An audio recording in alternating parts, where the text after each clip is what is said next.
Hi students, welcome to Rainwave learning. तो आज हम करेंगे अपने क्लास 10th का chapter 1 chemical reaction and equation. चलिए शुरू करते हैं। तो हमारा पहला टॉपिक है chemical reaction. What is chemical reaction? जब केमिकल रिएक्शन तब होती है जब दो या दो से ज़्यादा सब्सटेंस रिएक्ट करते हैं और एक नया प्रोडक्ट बनाते हैं।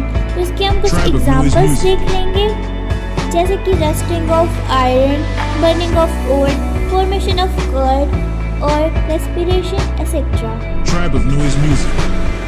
तो उसके बाद है क्या इंडिकेटर्स ऑफ केमिकल रिएक्शन।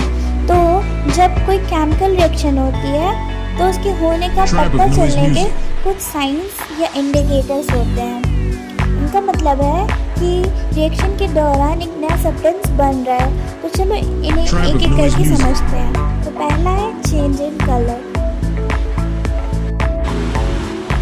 जब किसी रिएक्शन के दौरान किसी सब्सटेंस का कलर चेंज हो जाता है तो ये बताता है कि एक नया प्रोडक्ट बन रहा है।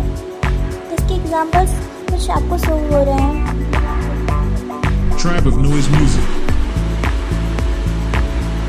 उसके बाद है चेंज इन टेम्परेचर।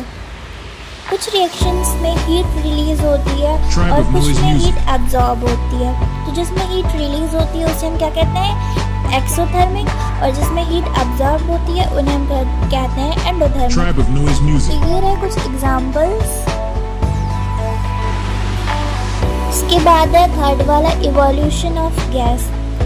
किसी रिएक्शन के दौरान जब गैस निकलती है तो वो भी एक इंडिकेशन होता है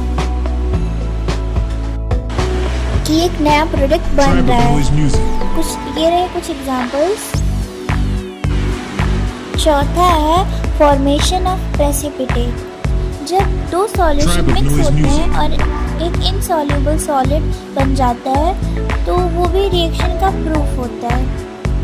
इसे हम कहते हैं प्रेसिपिटेट।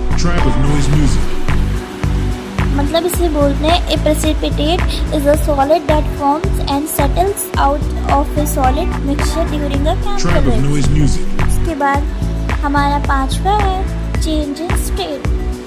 जब कोई सब्सटेंस सॉलिड से लिक्विड या लिक्विड से गैस में बदल जाए विदाउट हीटिंग कूलिंग तो वो भी एक इंडिकेटर होता है कि केमिकल रिएक्शन हो रही है। उसके बाद जो हमारा दूसरा टॉपिक है वो है व्हाट इज केमिकल इक्वेशन। तो जब हम किसी केमिकल रिएक्शन को सिंबल्स और फॉर्मूले की हेल्प से लिखते हैं, यूज करते हैं, उसे हम केमिकल इक्वेशन कहते हैं।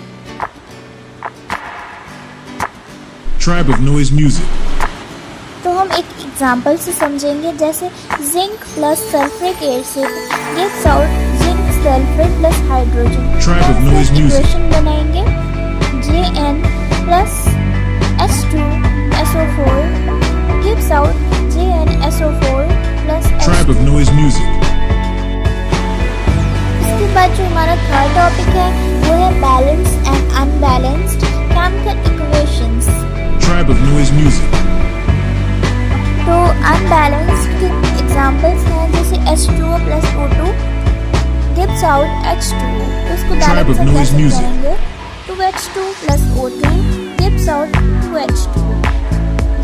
ये law of conservation of mass follow करता है। Total atoms of each element same रहते हैं रिएक्टेंट्स और प्रोडक्ट साइड में। तो अब हम अपने चौथे टॉपिक के पर चलेंगे, वो है टाइप्स ऑफ केमिकल रिएक्शन। तो जो पहला टाइप है हमारे केमिकल रिएक्शन का वो है कॉम्बिनेशन रिएक्शन। तो ये क्या होता है? जब दो या दो से ज़्यादा रिएक्टेंट मिलकर एक ही प्रोडक्ट बनाते हैं उसे हम कहते हैं कॉम्बिनेशन रिएक्शन। तो जैसे कि CO plus H2O gives out Ca bracket OH का whole thrice, I mean twice।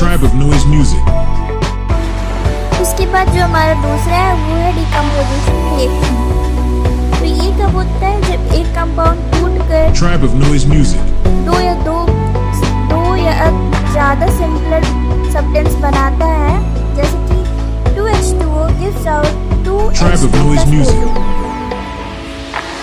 उसके बाद है हमारा डिस्प्लेसमेंट रिएक्शन। ये क्या होता है? जब एक reactive element less reactive element को डिस्प्लेस करता है, जैसे कि Jn plus CuSO4 gives out JnSO4 plus Cu। Tribe of noise music। इसके बाद है चौथा हमारा डबल डिस्प्लेसमेंट रिएक्शन। ये क्या होता है? जब दो आयनिक कंपाउंड्स रिएक्ट करते हैं और अपने आयंस को एक्सचेंज करते हैं, जैसे कि Na2SO4 plus BaCl2 gives out PaSO4 plus 2NaCl। उसके बाद है हमारा पांचवा ऑक्सीडेशन रिडक्शन। ये क्या होता है? रिडॉक्स रिएक्शन क्या है? तो ऑक्सीडेशन क्या होता है? जिसमें ऑक्सीजन गेन होता है और हाइड्रोजन लॉस होता है। उसके बाद रिडक्शन क्या होता है? जिसमें ऑक्सीजन लॉस होता है और हाइड्रोजन गेन होता है। उसके बाद है हमारा पांचवा टॉपिक कोरोजन एंड रेसिडिटी।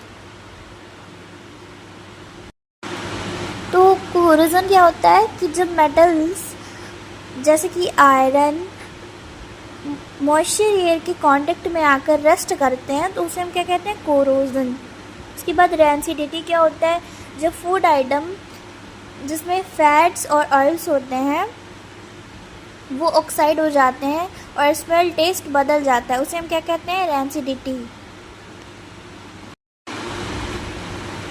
तो ये था हमारे चैप्टर 1 का फुल एक्सप्लेनेशन। और अगर आपको ये वीडियो हेल्पफुल लगा हो तो लाइक करो, शेयर करो और सब्सक्राइब करना ना भूलना।